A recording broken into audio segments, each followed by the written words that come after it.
So I where was I at? The post office. As I'm driving back from the post office, y'all, I just so happen to look to my right, and what do I see except for a wasp? I saw a wasp, and I'm driving and my baby in the car, so I really can't. I can't stop the car. I can't jump out of the car. I can't scream because if I scream, she's going to start panicking. So I'm like this behind the wheel and literally biting my fingers and making myself not look to the right. Like, don't even look over there. Don't look at it. If you look at it, it's going to start flying. You're going to crash out. What is you going to do? You're in the middle of traffic. And all of this, and I hear another voice like,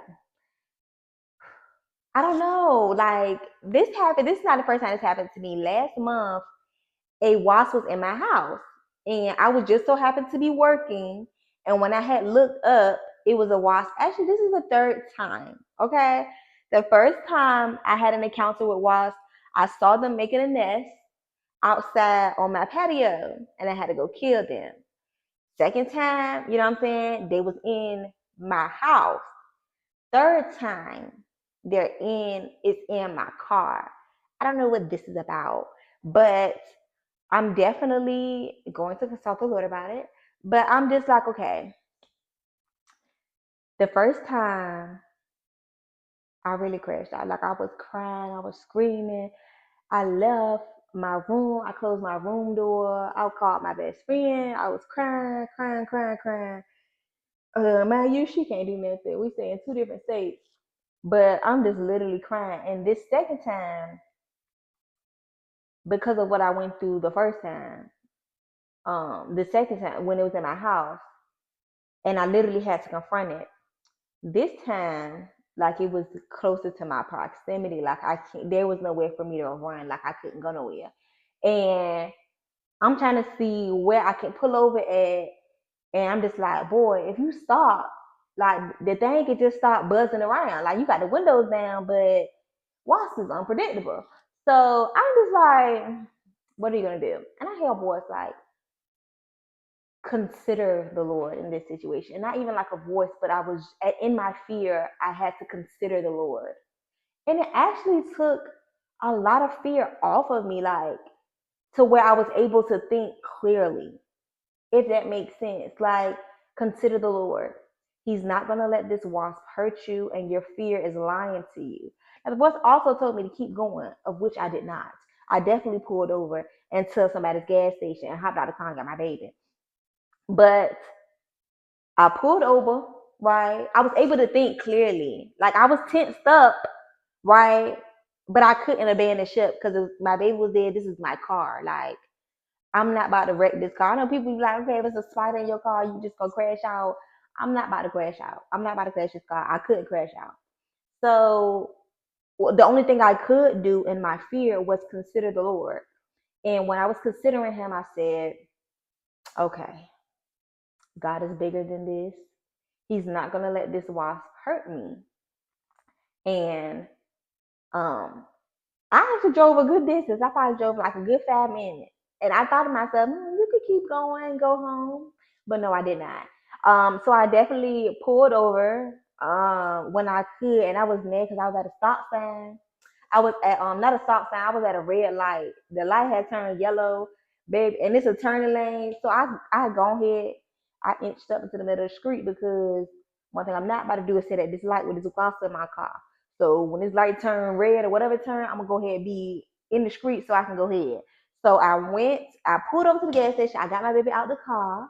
I pulled every last window down, and huh? I pulled over to the gas station. I pulled over to this gas station, and it was two nice white men. They're in their little car, and they see me and my baby, and they just like, okay, you good? And I was just like, oh, I was like, yeah, I'm fine. It's a wasp in my car. I saw a wasp in my car. So they was like, they was about to go ahead, but then they really like stopped. They was like, oh, is it still in your car? And I was like, oh well, you know what I'm saying? I don't know. And when I said that,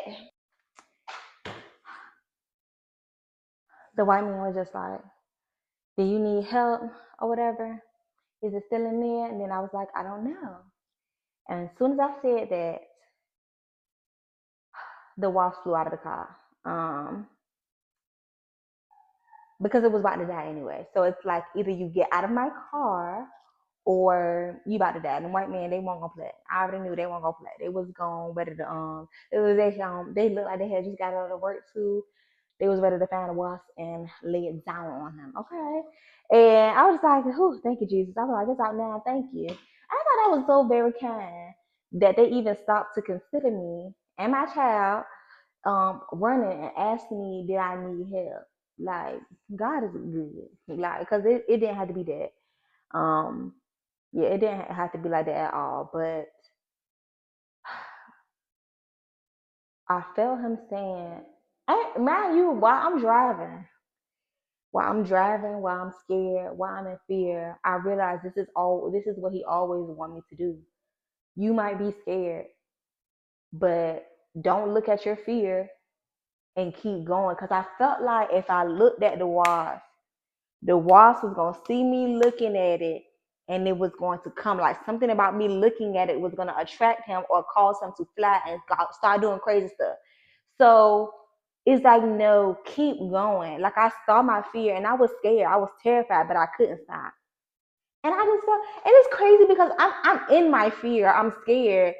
Driving, I hear the Lord telling me, this is what you always supposed to do. Ignore your fear and keep going and keep going. And I'm just like, why is this wasp in my car? Like you could have told me this in a dream. Like, why is this wasp in my car? So, um, yes. And I was so scared. I was scared and I could not show my fear because if I did, my baby is scared of bugs too. So if I would have started screaming, if I would have panicked, she would have started panicking.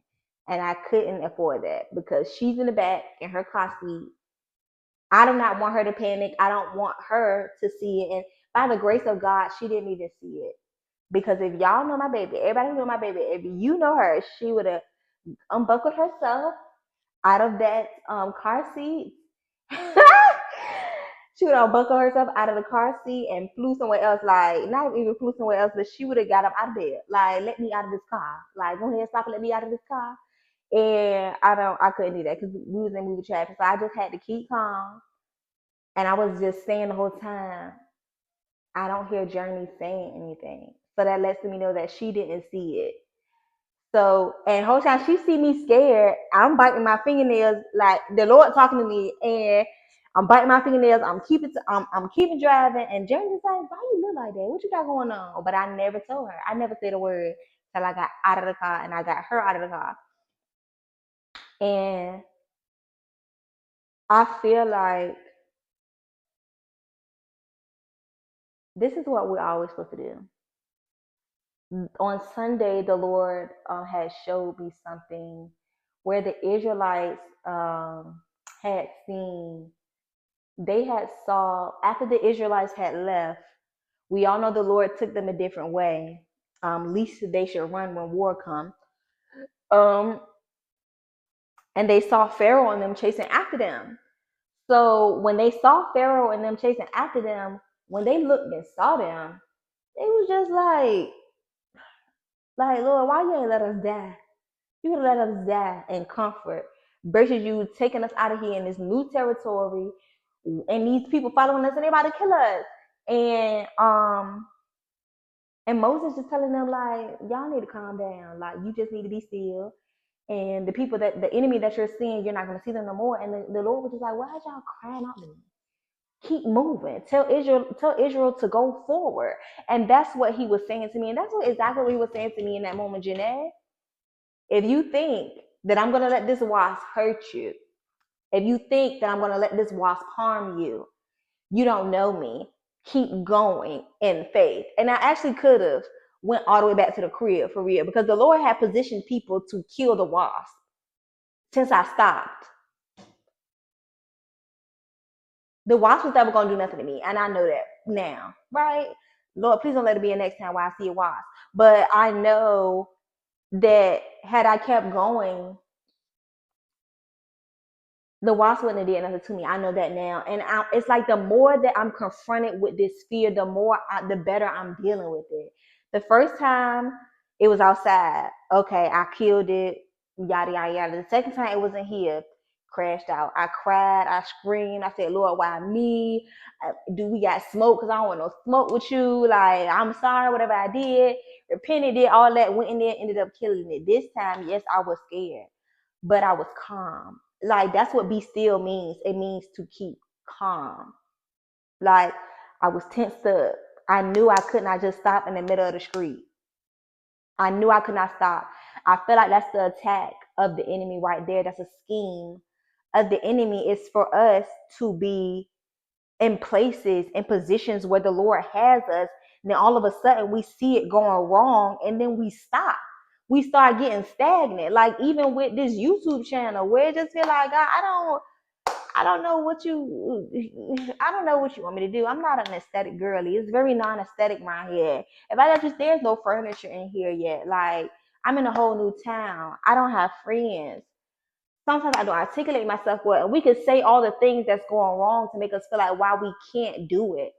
But it's like, so you're going to let fear make you stop going forward.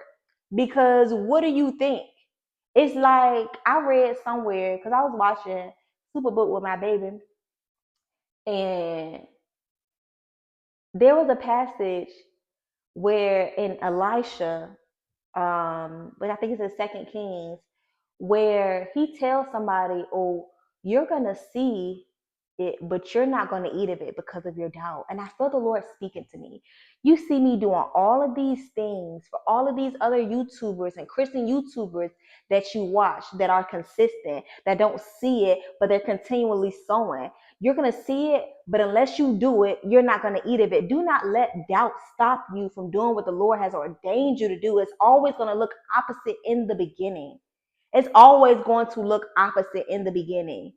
Like, for the Israelites to see it, to leave it after they didn't believe that they could leave it, and then they left it, and then they got these people following them, and now they see the problem. And I saw the wasp, but then I considered the Lord, which I didn't consider at first. And I considered him honestly because I didn't have no choice but to consider him, but for him to keep me calm, but for me to lean on him. I didn't have no choice because my baby was in the car.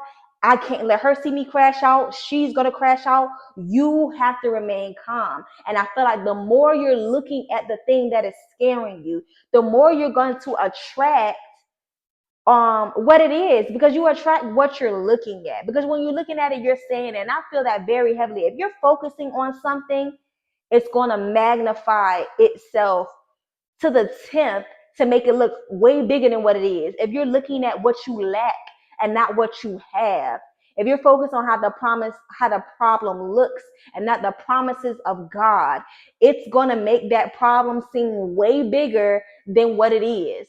And that's why God said to Moses, why are y'all crying out to me to fix the problem? You're not waiting on me. I'm waiting on you to move. I need you to move and go forward in faith, knowing that the people that's chasing you, they're not going to do anything to you. Like, that fear, I'm not going to let y'all just leave and then have them people kill you. Now, does that make sense? Why would the Lord bring me this far, put me in that new car, knew I was going to go to the post office, then all of the things I done went through, and I done went through a lot. He could let a wasp take me out? I don't think so. We are magnifying our problems more than we magnify the Lord. We have to keep going in faith. It takes faith to walk. There's a verse in Hebrew that was like, and it says, by faith, the Israelites walked through the Red Sea. And I was like, what the heck does that mean at first? But it really takes faith to walk toward a wall, knowing that the Lord is, I don't even know how this is going to get done. But they kept moving. If they would have stayed there and not moved towards the sea because it hadn't been moved yet, they would have died. They would have never walked into their promised land. The only thing that is standing in between you and your promised land is fear. And that's it. That's the same thing he said to me when that wasp came in my house. I had what I needed. I had everything. I just so happened to have wasp spray and everything. I closed that door and I shut it, and I was scared to open it. But the only thing that was standing in between me and what I needed to get in that room was me. Was me. And that's the only thing that's standing in between you two. Walk into that room. Go forward. What is that desire that the Lord has put into your heart? You have to move forward. We have to move forward. We cannot stay stagnant. Staying stagnant is death. We're going to have to go forward into places and into spaces where we feel like we're incapable, where we feel like we don't belong, where we feel like we're not enough. And we're gonna have to say, no, this is my inheritance. I'm gonna go ahead and I'm gonna get that. Thank you. The only thing that is standing in between you and what the Lord has ordained for you is you. You're magnifying your fear. You really have to keep going. Even if it's in fear, you have to keep going, because true fear is staying still and not moving, not being still as a part of like a rest, but not moving. It takes faith for you to keep driving when the enemy is in your car, when your fear is right beside you, threatening you, intimidating you. It takes faith to say, I don't have the finances for this, and I don't know how I'm gonna do this, but shoot, it got to be some free resources out there somewhere. I can find the money somewhere for me to do this. It's a free beat for me to rap somewhere. I don't know how I'm gonna do it, but I'm gonna keep making steps. Consistency and discipline. Put some work behind your faith, believing that the Lord is gonna do what He promised for you, preparing for it. Girl, keep going. Man, sir, brother, keep going. Okay? The only thing that is standing between you and your promise is you. Walk towards your Red Sea and the Lord will split it open, because faith is the only thing that pleases the Lord. Do not look at your fear, or you're going to make it bigger and you're going to make it actually, you know what I'm saying? Don't even look at it. Don't even look at it. Keep moving in faith. Now,